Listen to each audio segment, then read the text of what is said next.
Elara Vos had learned, long ago, not to expect anything good from the world. She had learned it in small ways at first, then in larger ones, until the lesson had settled deep into her bones. She was 17 when her father remarried, and by the time she turned 20, she had almost forgotten what it felt like to be looked at with kindness. Her stepmother, Ingrid, ran the household with a cold efficiency that left no room for warmth. Her two stepdaughters, Priya and Dahlia, were betas, strong and confident, born into a pack that valued strength above almost everything else. Elara was an omega. In their world, that word came with a weight she had carried since childhood, a quiet assumption that she was softer, weaker, and less capable than everyone around her. The house sat at the edge of Thornwood territory, a sprawling northern packland ruled by King Cale Thornwood, an alpha whose name was spoken with equal parts respect and fear. Elara had never seen him in person. She had only heard stories passed between the older women in the market, stories about his fairness, his temper, and the fact that he had never taken a mate, despite years of pressure from his council. On the morning the announcement came, Elara was kneeling in the garden, her hands buried in the cold soil, pulling weeds before the frost could kill the last of the autumn vegetables. She heard Dahlia's voice before she saw her, sharp and excited, calling out from the kitchen door. "Elara, come inside. You will not believe what has happened." Elara wiped her hands on her apron and walked inside, where Priya was already reading a scroll aloud, her voice trembling with excitement. The king was holding mate trials. Every eligible woman in the region was invited to attend, to be tested, and possibly chosen as his Luna. Ingrid clapped her hands together, already planning. "This is our chance," she said, looking at her daughters with pride.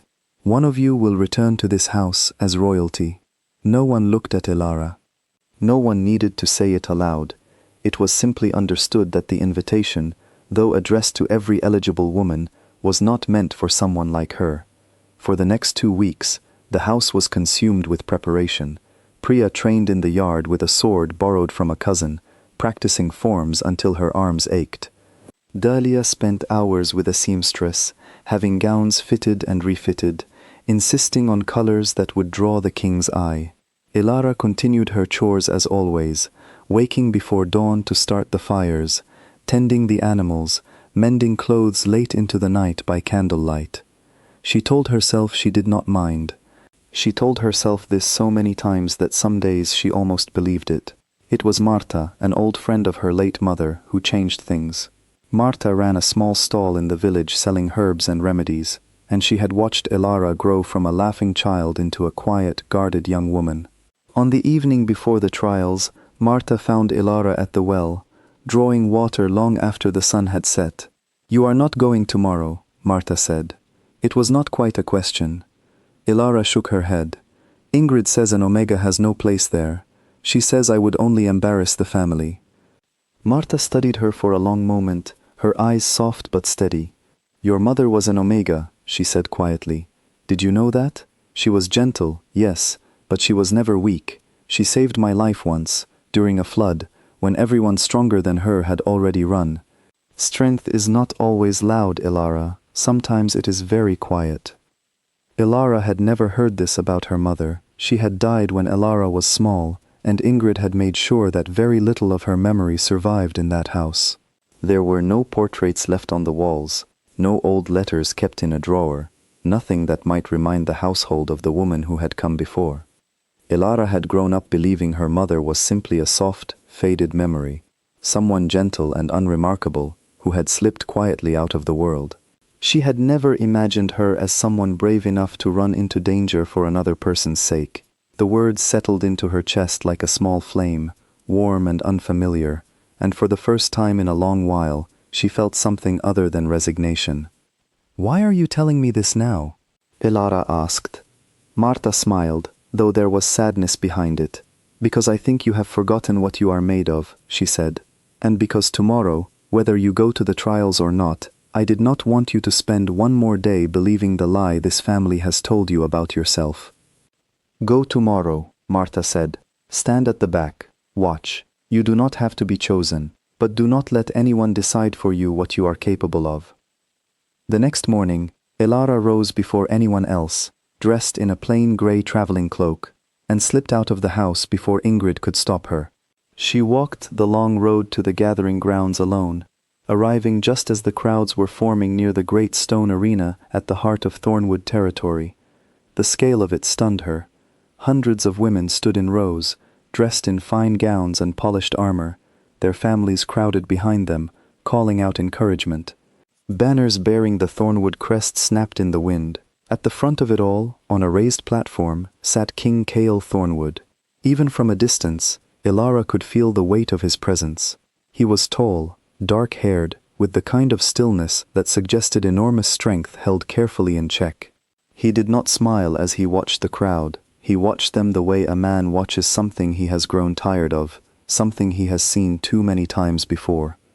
Elara found a place at the very back, near an old oak tree, far from the noise and the competition. She watched as the trials began. There were tests of combat, tests of wit, tests of composure under the sharp, unkind questions of the king's council. Priya performed well in the combat trial, drawing polite applause. Dahlia answered a riddle cleverly enough to earn a nod from one of the elder advisors. Elara had no illusions about her own place in all of this. She was not there to be chosen. She was only there because, for the first time in years, someone had told her she deserved to see it for herself. The fire began in the late afternoon, in the row of merchant tents set up along the eastern edge of the grounds. Later it would come out that a rival pack, resentful of Thornwood's growing power, had sent someone to sabotage the gathering, hoping to cause chaos and embarrassment for the king. At the time, all anyone knew was the sudden smell of smoke and the terrified shouts that followed. Flames climbed quickly through the dry canvas tents, feeding on cloth and rope and the crates of festival goods stacked nearby. The crowd surged in panic, some running toward the fire out of shock, most running away from it as fast as they could. Guards shouted orders that were lost in the noise. A child's cry rose above the chaos, sharp and frightened, and then another. Elara did not remember deciding to move. Her feet were already carrying her toward the smoke before her mind had caught up. She had spent years learning how to stay calm in the middle of other people's panic, years of managing a cold and demanding household without losing her composure. That quiet steadiness, the very thing Ingrid had always mocked as dullness, rose up in her now like an old, familiar tool. She found two small children first, huddled behind an overturned cart, too frightened to move. She knelt down, spoke to them softly, and led them by the hand through a gap in the smoke toward the open field. She went back for an elderly woman who had fallen and could not rise on her own, half carrying her away from a collapsing tent pole. She went back a third time for a young boy who had become separated from his mother, guiding him toward her voice through the haze. Her lungs burned with smoke, and her eyes stung so badly that she could barely keep them open, but she kept moving, following the sound of frightened voices through the haze. At one point a burning beam cracked and fell only a few steps behind her, and she felt the heat of it against her back, but she did not stop to look. Stopping meant thinking, and thinking meant fear, and fear was a luxury she could not afford while there were still voices calling out from inside the smoke. She did not think about the king, she did not think about the trials, or her stepsisters, or what anyone would say. She thought only about the next person who needed help, and the one after that. By the time the pack's warriors had contained the fire, and the smoke began to clear, Elara stood near the edge of the field. Soot streaked across her face, her cloak torn at the hem, her arms wrapped around a small trembling child, whose mother was rushing toward them in tears. Cale Thornwood had seen all of it. He had leaped from the platform the moment the fire began, ready to lead his warriors into the chaos, but something had made him pause at the edge of the crowd, watching instead as a lone figure in a plain grey cloak moved through the smoke without hesitation, again and again, never once looking toward the platform for recognition or reward. He had watched enough of his life to know the difference between performance and instinct. The women competing in the trials had spent the day trying to be seen. This woman had spent the day making sure others survived, without any thought of being seen at all. When the last of the smoke cleared, Cale crossed the field himself, ignoring the advisors who called after him. The crowd parted uncertainly as he approached the small group near the oak tree. He stopped in front of Elara, who was still catching her breath, still holding the hand of the child she had rescued. "What is your name?" he asked. For a moment, Elara could not find her voice. She was suddenly aware of how she must look, disheveled and covered in ash, utterly unlike the polished contestants who had spent all day trying to earn this exact attention. "Elara," she finally said. "Elara Voss." Word had already begun to spread through the crowd, and Priya and Dahlia pushed forward, alarmed by the sight of the king speaking directly to their stepsister. Ingrid arrived a moment later, her face pale with something that looked almost like fear. "Your Majesty," Ingrid said quickly, stepping in front of Elara as though to shield him from an unpleasant sight. "Forgive her. She is only the help. She should not be troubling you." Kale's gaze did not move from Elara. "She just carried 4 people out of a fire, while your daughters, along with everyone else, ran the other way," he said, his voice calm, but carrying easily across the hushed crowd. "I would not call that trouble." Ingrid opened her mouth, then closed it again, unable to find words. Kale turned back to Elara. "I have watched dozens of women today try to convince me they deserve to stand beside a king," he said. "You did not try to convince me of anything. You simply acted, without waiting to see if anyone was watching." Elara shook her head, still holding tightly to the child's hand. "I only did what anyone would do," she said quietly. "No," Kale said. "You did what almost no one did today. That is the difference." He turned to face the crowd, raising his voice so that it carried across the entire field. "The trials are finished," he announced. Murmurs rippled through the gathering, confusion and disbelief mixing together. "I have made my choice." He turned back to Elara, and for the first time that day, something in his expression softened. Not the strongest fighter, not the cleverest speaker, the one who ran toward danger instead of away from it, without once asking what she would gain from it. Priya and Dahlia stood frozen, their carefully prepared answers and rehearsed skills suddenly meaningless. Ingrid's face had gone completely white. Kale knelt slightly, meeting Elara's eyes directly. "Elara Voss," he said, "I am asking you, in front of everyone here, to be my Luna, not because tradition demands a choice today, but because I have never in my life seen someone act with such courage while expecting nothing in return." The crowd fell utterly silent, waiting.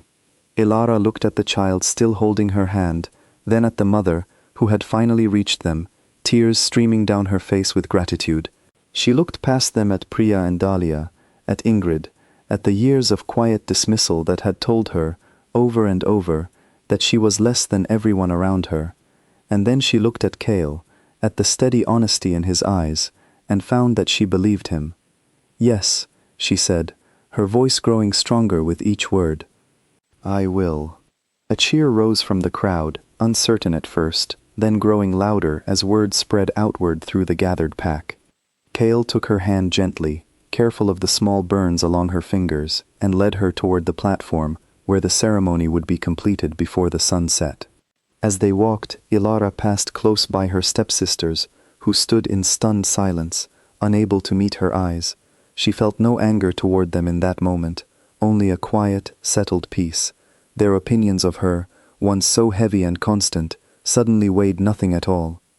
By the time the last light faded over Thornwood territory, Elara Voss, the Omega, who had been told her entire life that she was too weak to matter, stood beside the Alpha King, as his chosen Luna, bound not by pressure or tradition, but by a single truth that no one in that crowd would ever forget. Real strength had never been about how loudly someone announced it. It had always been about what a person did when no one expected anything from them at all.